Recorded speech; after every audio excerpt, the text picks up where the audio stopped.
T'es sûr que ça va tenir? C'est quand même vachement haut là. Reculez-vous s'il vous plaît. Attention, chute d'objet. À cause du changement climatique, on a des phénomènes de grêle de plus en plus courants et de plus en plus violents. Généralement, les panneaux ils sont testés pour résister à des grêlons de 2 cm. On voit de plus en plus de phénomènes où on est déjà à des grêlons de diamètre de plus que 4 cm.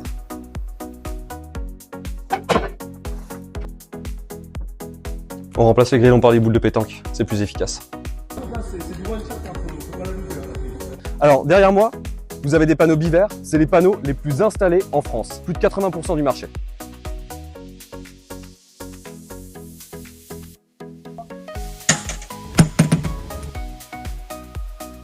Alors le verre arrière a cassé au niveau de la boîte de jonction, de la diode exactement. On le voit ici, et si on retourne le panneau, il sera complètement brisé.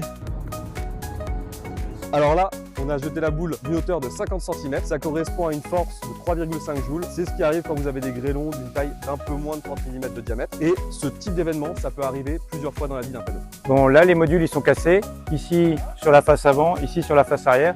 En plus, ces panneaux, soit sur l'installation, il va falloir les changer parce qu'ils représentent un risque de départ de feu. Là, on est à plus de 4 mètres de hauteur. Quand il va lâcher la boule de pétanque, ça va représenter l'énergie d'un grêlon d'une cinquantaine de millimètres.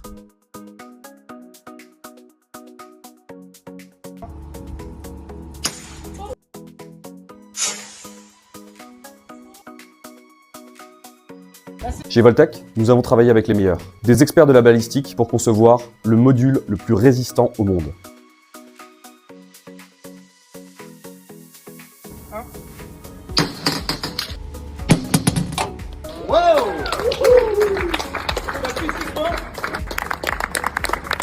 C'est une innovation française avec un brevet français et en plus, c'est produit en France. En plus de ça, ce verre sera plus facile à recycler parce qu'il ne contient pas d'antimoine. L'antimoine, c'est un composant toxique actuellement utilisé dans les verres solaires.